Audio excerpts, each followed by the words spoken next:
to me what you did to the last four. We make jokes about those type of things, but I actually do believe in the concept of a guardian angel. Yeah, and again, it's not something that we're going to fight about or argue about. I just happen to believe in it. I believe that I've actually had an angelic visitation. I think I may have told you the story because I think you helped me with the interpretation of it. I was in Ohio. I was coming across a bridge in one of my vehicles, and it backfired. This is back when they had something called a carburetor. Mm-hmm. For those of you who may read in the history books, back when the dinosaurs roamed the earth, vehicles had carburetors. And it was basically a flat box that dumped raw fuel into the engine as well as air. Yep. Well, when it backfires, because there's raw fuel in there, there's a fire. So my carburetor was on fire. Yep. I got out. Yeah, I got out. I opened the hood. I took the thing off, which is not what you're supposed to do, because when a fire is burning and you expose it to more oxygen, it goes poof. It goes poof. Well, around the corner came a gentleman who looked very much like my father, who had previously gone on to heaven, looked very much like my father, and took off his lab coat, like a serviceman's coat that you see in a garage, mm-hmm. and he stuffed it over the carburetor and, of course, put the flame out. So at the same time, he told me to go start the engine. So I went and I started and as I cranked it and started the engine, it started right up, no mm-hmm. problem. I got out and he was gone. Now, where this all happened was at the intersection of a street. So I figured he just left and walked around the corner. Mm-hmm. When I walked around the corner, it was desolate. There not one person, and I figured, okay, well, maybe he went into a building. All of the buildings on either side were condemned and nailed up. Oh, my. Yeah. Okay? Now, I thought it was my father, and you said, no, that wasn't your father, but it was in an image that you would recognize and immediately trust, I think is what you said when I told you this. Does that sound familiar? Yeah, I remember. Oh, you remember. I remember. So I am a believer in angelic visitation. I don't... Oh, you see it all over the Bible. Pardon? You see it all over the Bible, Old and New Testament. Yeah. You see people, I think the term is, entertaining angels unawares. Yeah. You see it all over the Old Testament, and then in the New Testament you see it, and they're just kind of like, oh, wait, and, people will turn around and they're gone, or they look like people that are familiar in a way, maybe not exact, oh yeah, that looked exactly like, my dad, but that's very familiar to me. It's something that's comforting. Mm-hmm. I'm of this mind. I cannot, in good conscience, believe in God and not believe in Satan, and at the mm-hmm. same time, I cannot believe in angels and not believe in demons. They all exist in their space and in their time. And they all have a purpose. Yes. That's the wonderful thing.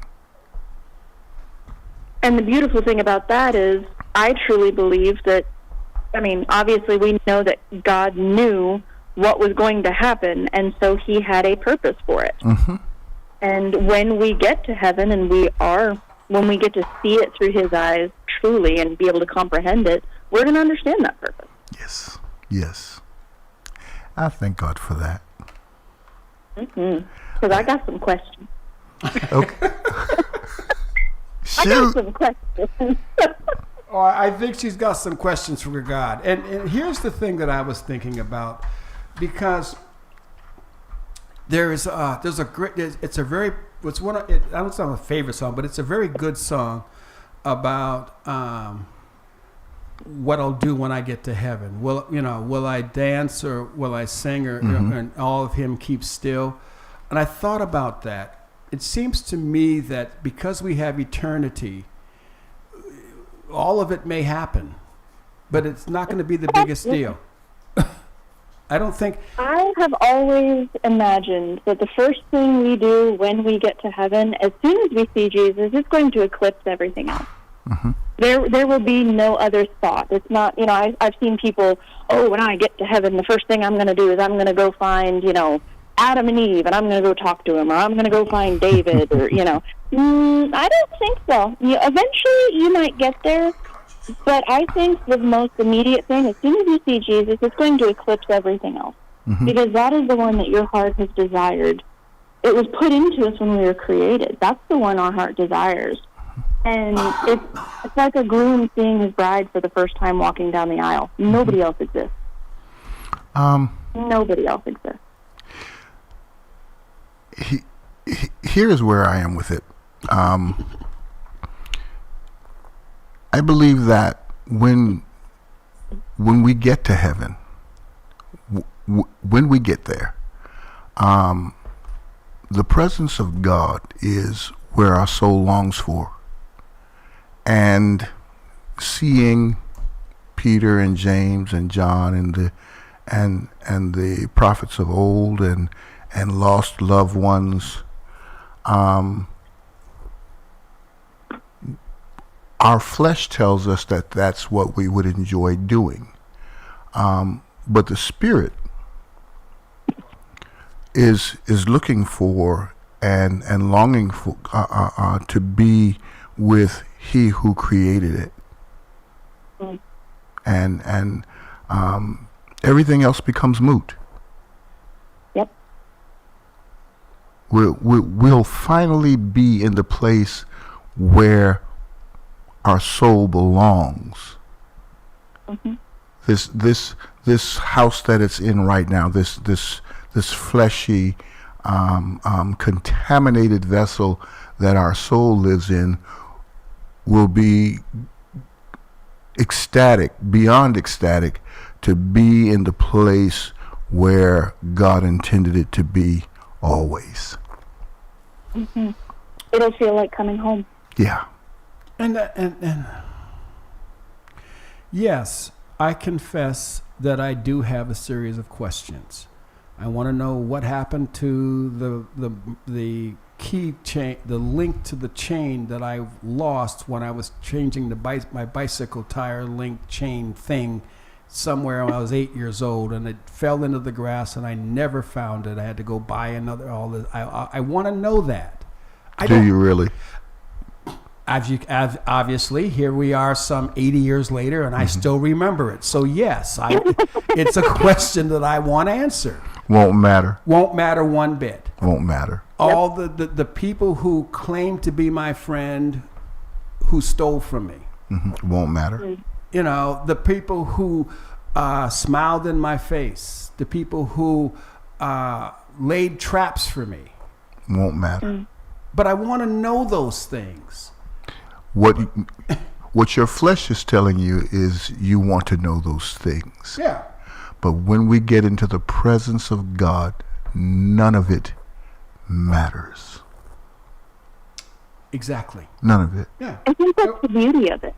Yeah. Because I think once we do see it through God's eyes, because when the veil of humanity is lifted, we will then have that perfect knowledge. Say and that I almost again. wonder if Jesus is going to kind of throw his arm around you and be like, hey, come here. Like, I know you wanted this thing. I know you don't really care about it right now, but come here. I want to show you something.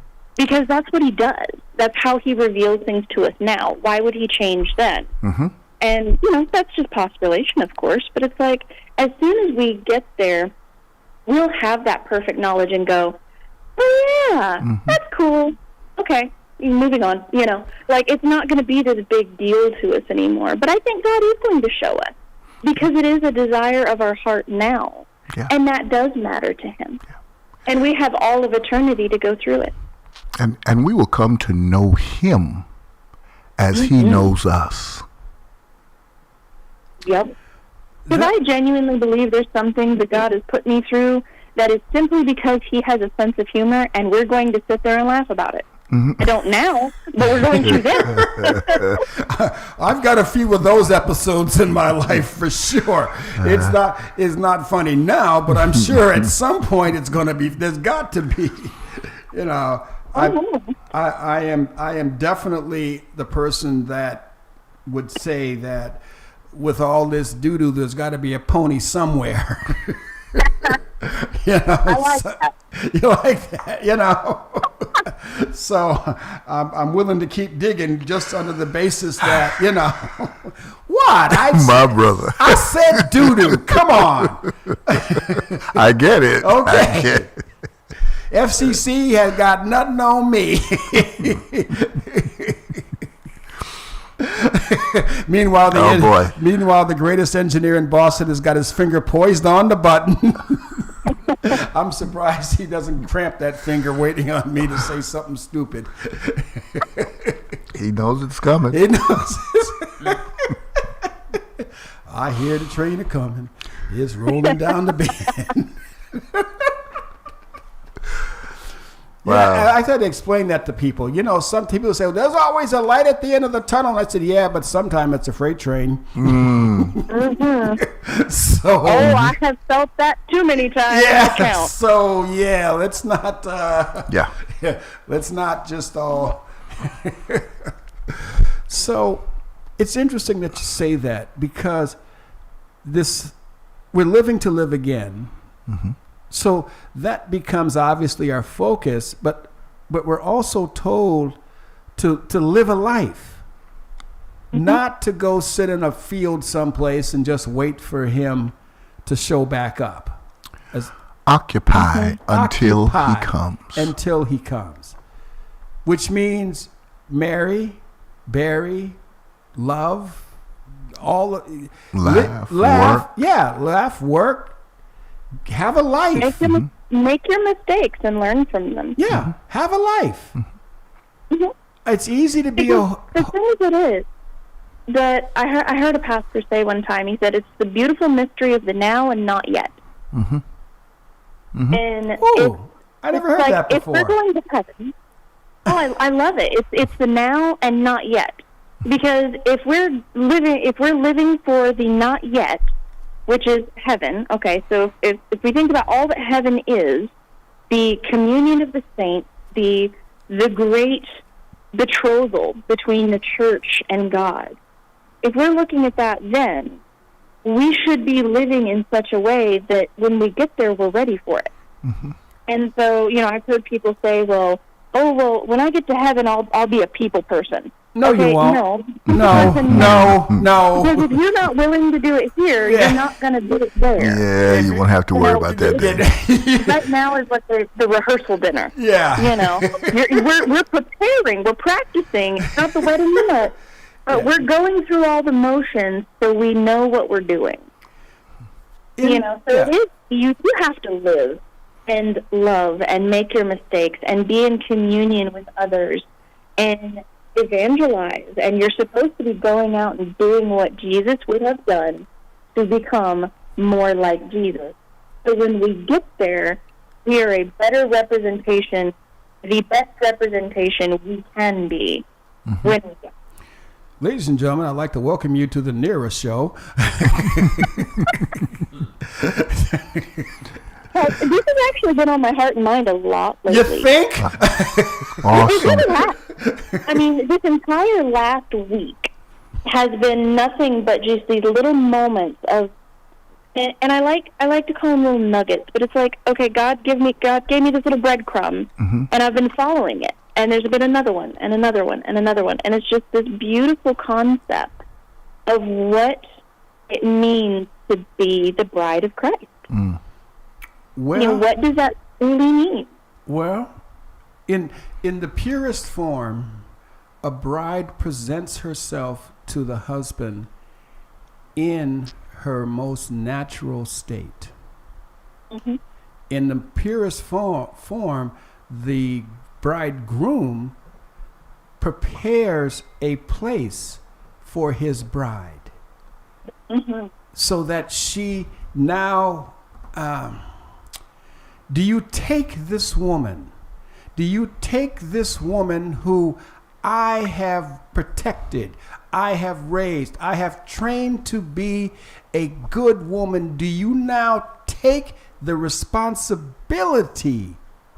It's no longer my responsibility. I'm the father. I've done my job. Are you taking the responsibility to love, honor, protect my daughter?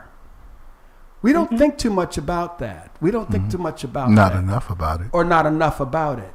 See, we think we're taking them back to the hotel or to on the cruise.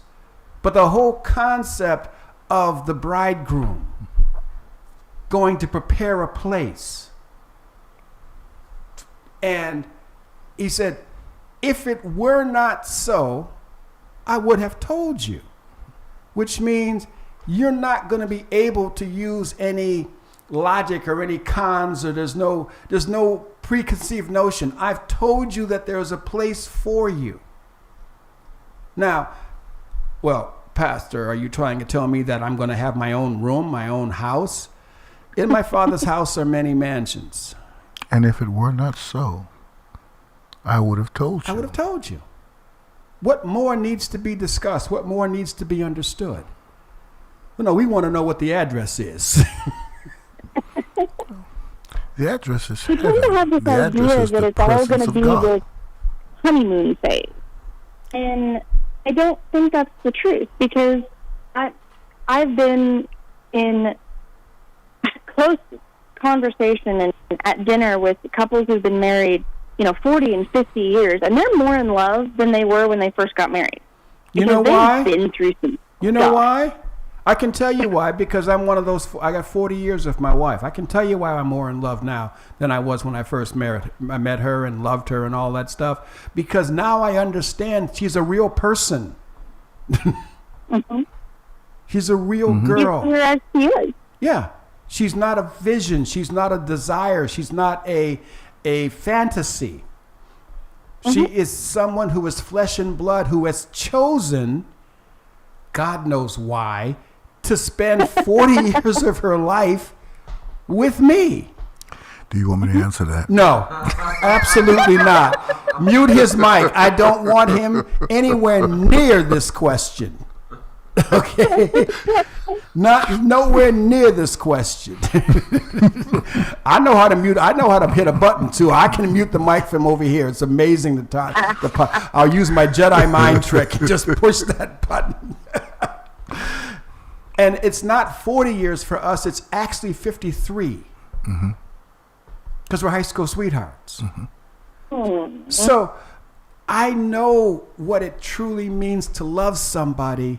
When you love somebody, you will clean their crap, but you won't take it. Yep. You're in a crappy mood today, aren't you? I guess so. Yeah. But isn't that life, though? Yeah. I've had two. It fits. We do that for our children because we love them. We do that for our spouse because we love them. Yeah. And that's exactly what Christ said. I'm willing to lay down my life for her. Yeah. And this is, this puts us in that perfect place because as the bride, she gets to enjoy all the things that he's prepared for her. And we get to enjoy that when we get there. But right now, we're going through the stuff that binds us together better so we can appreciate everything that he's done for us. Which is why women don't marry a person who's sleeping in his mother's basement. Okay? That's not a person who's prepared himself to have a bride. Go ahead. That's strange to me because she won't marry a guy who's sleeping in his mother's basement, but she'll sleep with a guy who's sleeping in his mother's basement. Yeah, and she'll probably do it in his mother's basement. If you can't... Because we've lost how to train up the next generation. We have. Yes. We have. Because, listen, now don't get me wrong. I am not speaking from some high platform horse. I'm not. Trust me when I tell you. I was not always saved, and I was not always married. So although my brain was, the body had to work into that. So when I say that the places that people will find to copulate never ceases to amaze me. Yeah. Yeah. Yep. Go ahead. Raging hormones is a dangerous thing. Yeah. Okay, and it happens at the most inopportune time. Yeah. Puberty is a crazy time for both boys and girls. Oh yeah. And that's when we want to explore. We want to find out, what have I been missing? I've got to do this, and I've got to do it now. Doesn't matter whether it's in your mother's basement or in the back seat of a car, or the bathroom of a club for some unexplained reason, which is to nasty. me the nastiest place Nasty. I could. In the bathroom of a club. Oh, I can do you one better. Uh-oh. I can do you one better. Uh-oh. I Get your finger on the may button. or may not have walked upon a couple, and it was one of those big green outdoor trash cans. Okay. And I'm sitting there just like, shut the door, kept walking. Not today. Okay. Not my circus, not my monkey, not today. Not my monkey, not my circus. Yeah. Yeah. Not today. Now, don't get me wrong. I did come across a couple that were in the back of the cancer van. I told you this one. Mm-hmm. In the back of the cancer van, and they were going for it. And I sent him out. Mm-hmm. and she was like, "Oh my God, are you going to turn your back?" I said, "No, this is my van. Mm-hmm. You're in my van. If you didn't want me to see it, you shouldn't be naked in it." Yeah. Now, that wasn't probably the most Christian thing I said at the time, but But it's real. I meant it. Yeah. You're going to get naked in my van and be ashamed when I'm looking at you? No. No. I'm sorry. That's no. The time to think about that. Well, the shame comes after we get caught. Yeah. That's Exactly. when it comes. Yeah. So. When we think we're going to get caught. Yeah. No. To be clear now, I'm not telling tales out of school, but to be clear, thinking you're going to get caught heightens the experience. Now, don't read anything into that. I'm not proclaiming to the world any proclivities or anything. I'm just letting you know that thinking you're going to get caught can heighten the experience. Yeah. How do you think the Mile High Club got so popular? Huh? Well, yeah. It's because we've lost that art of raising up the generation. It truly is. Because if you think about it, Jewish culture, most cultures, people were getting married as teenagers. Yeah. That's when they were getting married. Preteens. So the whole hormonal problem wasn't a problem. It wasn't a problem because when you turned a certain age, which in most of those cultures was around 13 or 14, you became a man. You became a woman. That's how you got married. Yeah. And so these young men, now boys going through puberty, they were starting a business because they had already learned how to be a business owner and a husband and a father. And so now they were starting their own business and they were looking and going, you know what, that's the woman I want. Or their family went, that's the woman we want him to have. And that was done. That's when they became espoused. And so now we look at people and go, oh, well, it's just all the raging hormones. It's like, well, it is. You're absolutely right. But in every culture back before ours, they were getting married, so it wasn't really a problem. You're absolutely right. We put children in such a high place of, oh, just let them be kids. They don't need to learn that yet. It's fine. And then all of a sudden, when they hit 18 and get out of school, we expect them to be an adult. They don't know how. They haven't got a clue. They haven't got a clue. And not only do they not have a clue, see, I was trained by a man. My father made sure that if I didn't know human stuff, which pretty much I did know man stuff. Okay? I could change a tire. I tell people this all the time. I met him at 7, and by 8, I knew the sound of every car on the road by the sound. And more than 1 or 2 motorcycles by the sound. Because he would ask me, what was that? And I would tell him, it's a GMC bus. Or what was that? That's a Honda inline 4 motorcycle, as opposed to a Harley, as opposed to a Suzuki, a twin cylinder, or even a 2-cycle. I could do this by between 7 and 8 years old. And now you've got young men supposedly who have a car that costs $40,000 and no clue how to change the tire. Don't get me started. Well, no, we got some time, so go ahead, rev it up. Can't change a tire. They don't know where the battery is, and will tell you, well, I've got AAA. Well, what if you don't have AAA? Yeah. What if all of a sudden your cell phone doesn't work? And the answer to that was, I've got friends who have AAA. Yeah, I got friends who have AAA.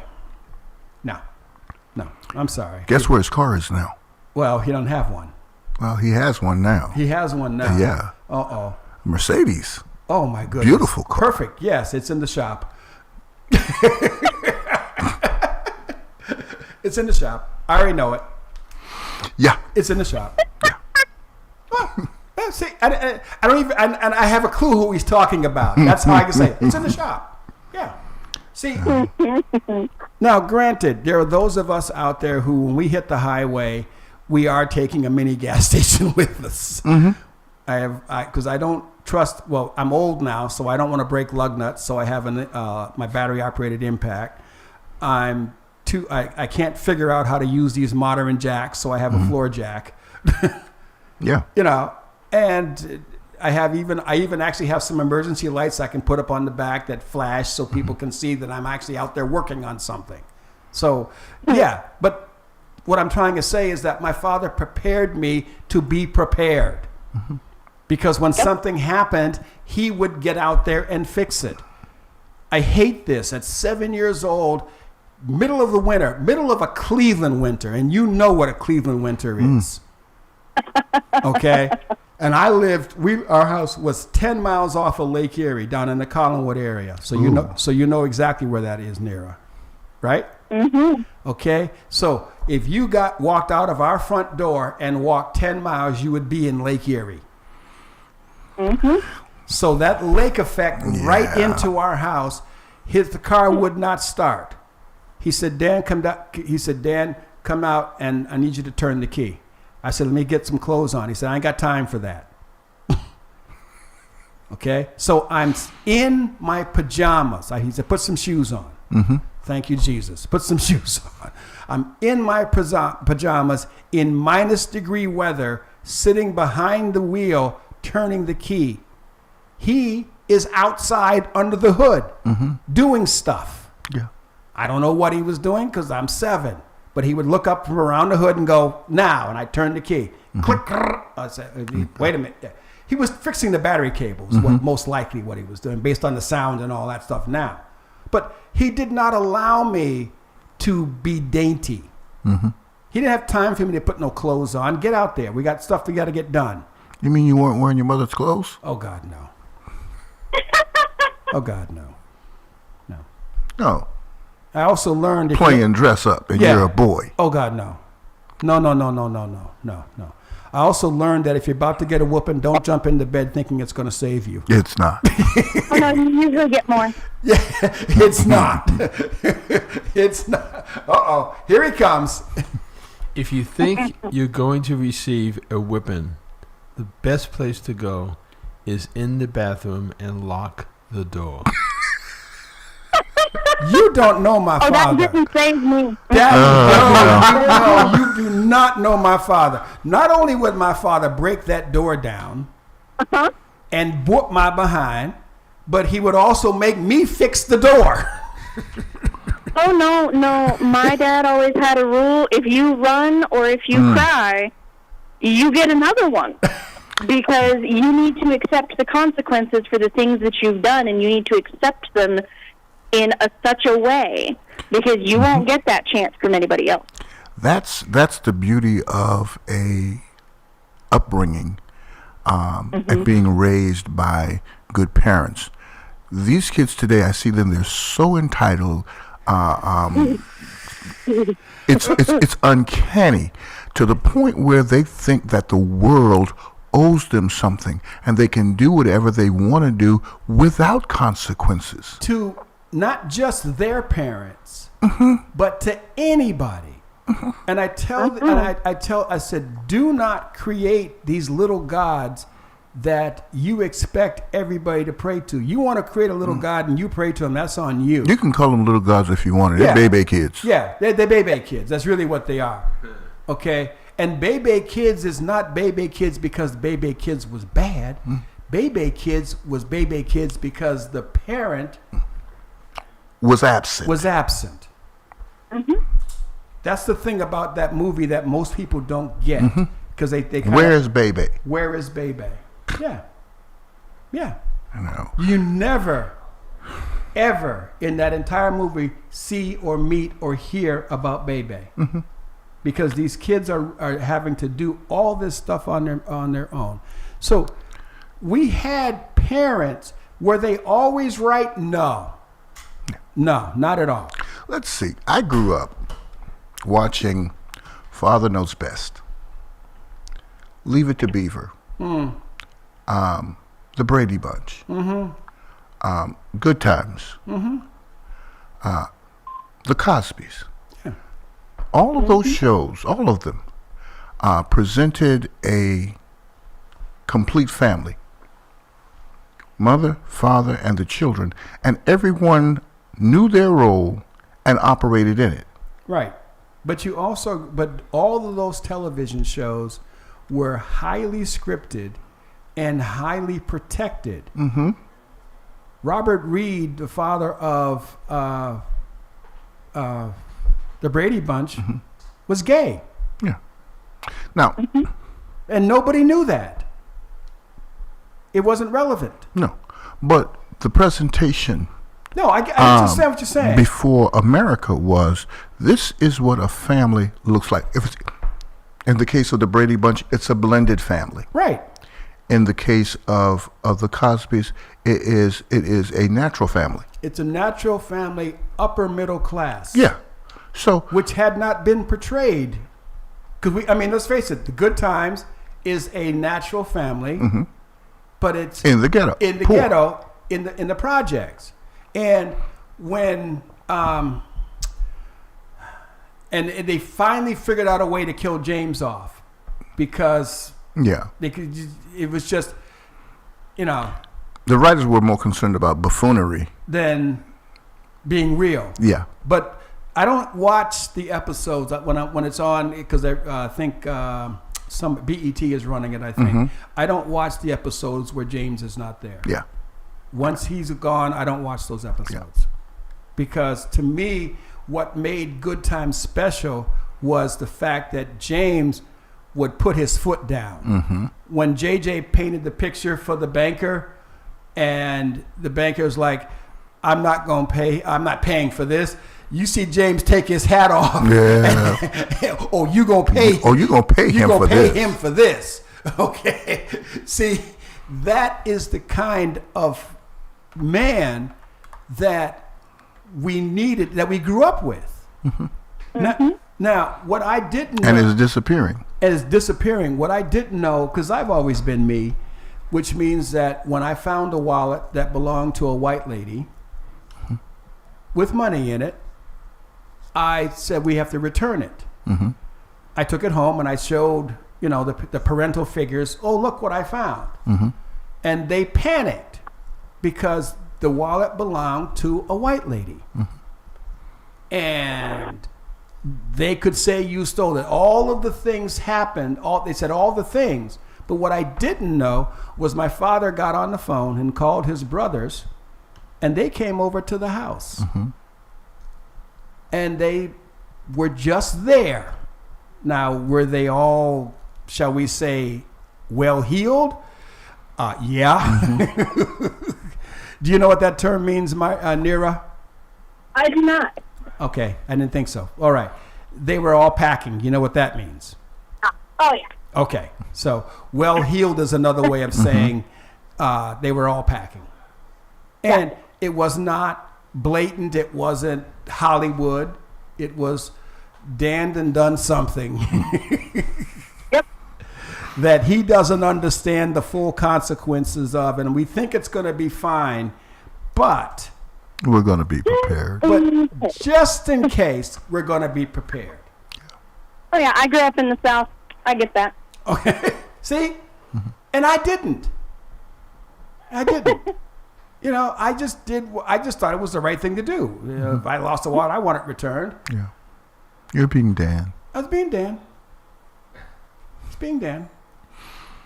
You know, and I don't even think maybe she gave me some money to return. I don't know. I don't remember whether she did or she didn't. I do remember that we had to walk a great distance to get to her because it was in a different Different part of town and stuff.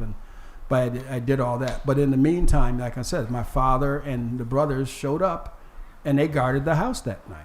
So, what is lacking? What's missing in families today?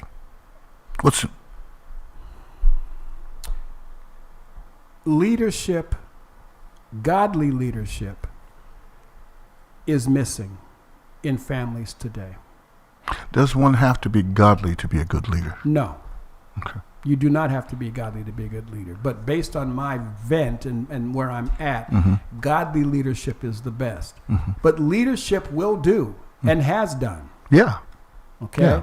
I would even say it goes a little bit more basic than that. Even just before leadership, you have to have somebody to follow if you're going to be a leader. I think even before that, I think honestly what we're missing is just quite simply absolute truth. We don't have a standard we can hold people to anymore, because for you that standard is one thing, for me that standard is something different, for someone else that standard is something different. We don't have those base truths that we can look at and go, that's what we're striving to do. Well, the reason for do unto others as they would do unto you. That the golden rule. And we know that comes from biblical standards, but everyone is like, oh yeah, the golden rule. Children aren't taught the golden rule. No. But that's what I'm getting at. Right. I've failed, but I don't even know what that means. Yeah. I was taught the golden rule ghetto style, which is he who has the gold makes the rules. Okay. You heard that? Yeah. But the reality of it is, and I was also taught do unto others and then split, but that's a whole other thing.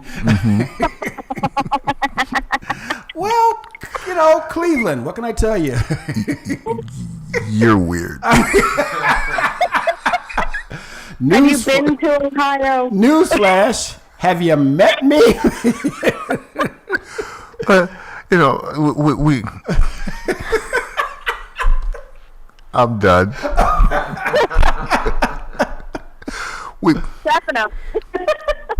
When we have an upbringing, when we have a good upbringing, we understand that lying has consequences, stealing has consequences, cheating has consequences, being disrespectful has consequences.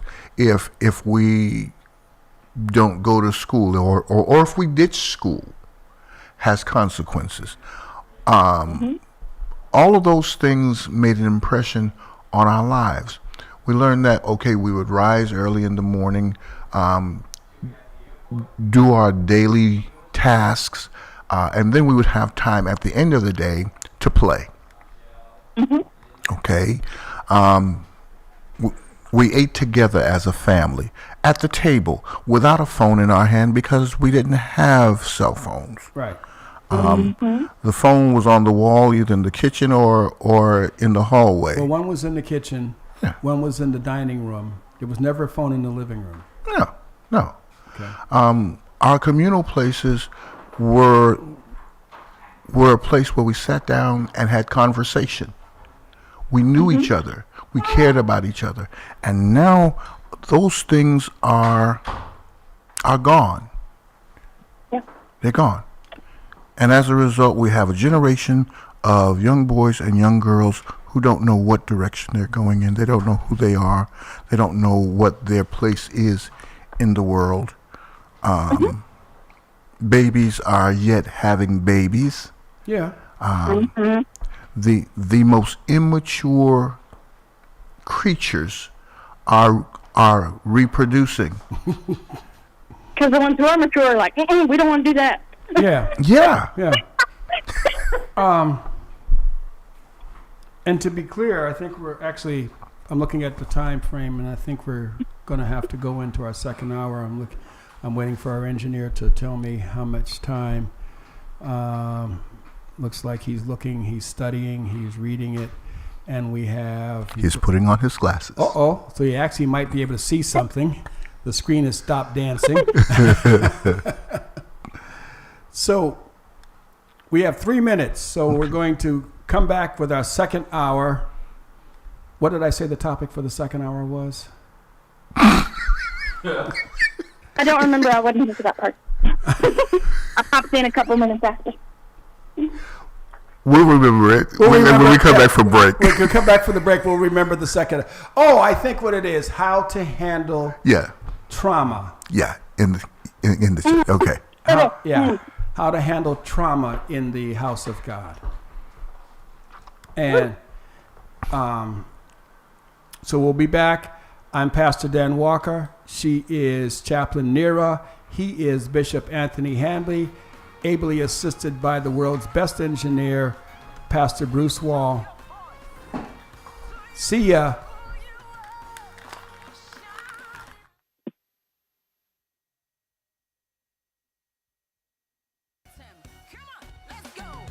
We are a chosen generation.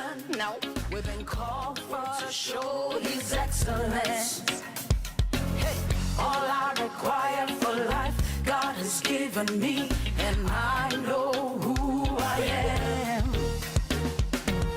We are a chosen generation. We've been called for to show His excellence. All I require for life, God has given me, for I know who I am.